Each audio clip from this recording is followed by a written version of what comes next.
जैसे जैसे एनआईए की जांच और खुफिया इनपुट मिल रहे हैं, वैसे वैसे आतंकी डॉक्टर मॉड्यूल का मकसद और उनके बीच की दरार भी उजागर होती हुई नजर आ रही है। इनके 4 प्रमुख सूत्र थे, यानी आतंकी थे, जिसमें से पहला था डॉक्टर उमर, दूसरा था डॉक्टर मुजम्मिल और तीसरा था इरफान, जिसे हम इमाम इरफान के नाम से जानते हैं, और चौथा था आदिल। लेकिन इनके बीच में वैचारिक मतभेद भी था और व्यक्तिगत मतभेद भी। वैचारिक मतभेद इस लिहाज से कि जहां डॉक्टर उमर की कोशिश थी कि वो आईएसआईएस खुरासान मॉड्यूल की तरह सीधा लॉन वुल्फ अटैक करे, तो वहीं बाकी तीनों सदस्य चाहते थे कि वो लश्कर तोयबा और जैश ए मोहम्मद से जो इनपुट मिल रहे हैं उनके नाम पर जिस तरीके से अलकायदा हमला करता था, ऑर्गेनाइज तरीके से हमला करे। इसमें यह तो वैचारिक था। व्यक्तिगत ये था कि डॉक्टर उमर की कोशिश थी कि बुरहान वानी की तरह वो पोस्टर बॉय ऑफ टेररिज्म बन के उभरे और एक बड़े हीरो की तरीके से नजर आए। वहीं बाकी तीनों सदस्य चाहते थे कि टीम के साथ, टीम एफर्ट के साथ मिलकर के टेरर मॉड्यूल को अंजाम दिया जाए। और इंतहा तो तब हो गई जब आदिल की शादी में उमर जम्मू कश्मीर तक नहीं पहुंचा। इससे साफ हो जाता है कि डॉक्टर मॉड्यूल के बीच की दरार बेहद गहरी हो चली थी। डॉक्टर मॉड्यूल की मोड ऑफ ऑपरेंडी के बीच में भी एक रूपता नजर नहीं आती।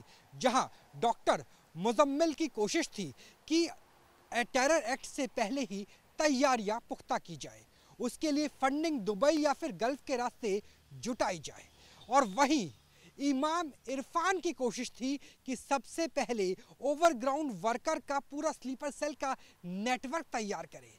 इसीलिए जिहाद और कट्टरता को बढ़ावा देने की कोशिश की जा रही थी।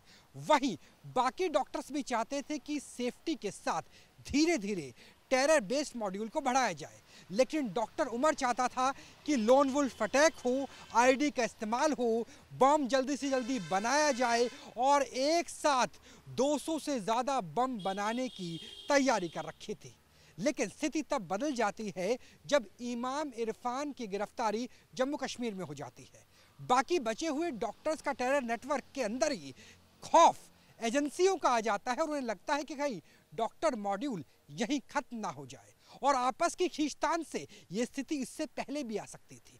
यही वजह थी कि तमाम दरारों को भूल करके नेतृत्व को अपने हाथ में लेने के लिए डॉक्टर उमर 18 अक्टूबर को कश्मीर जाता है और काजीगंज में जाकर के मीटिंग लेता है। कोशिश इस बात की होती है कि कम से कम आतंकी हमले को लेकर डॉक्टर मॉड्यूल के हर एक सदस्य एक सोच के साथ एक नेटवर्क का हिस्सा बन जाए। डॉक्टर उमर की कोशिश थी कि 7 अक्टूबर के तर्ज पर 6 दिसंबर को हमला हो, यानी हमास ने जिस तरीके से ड्रोन रॉकेट से हमला किया था, वैसे ही सुसाइड बॉम्बर्स, ड्रोन और रॉकेट का इस्तेमाल डॉक्टर मॉड्यूल के द्वारा भी किया जाना था।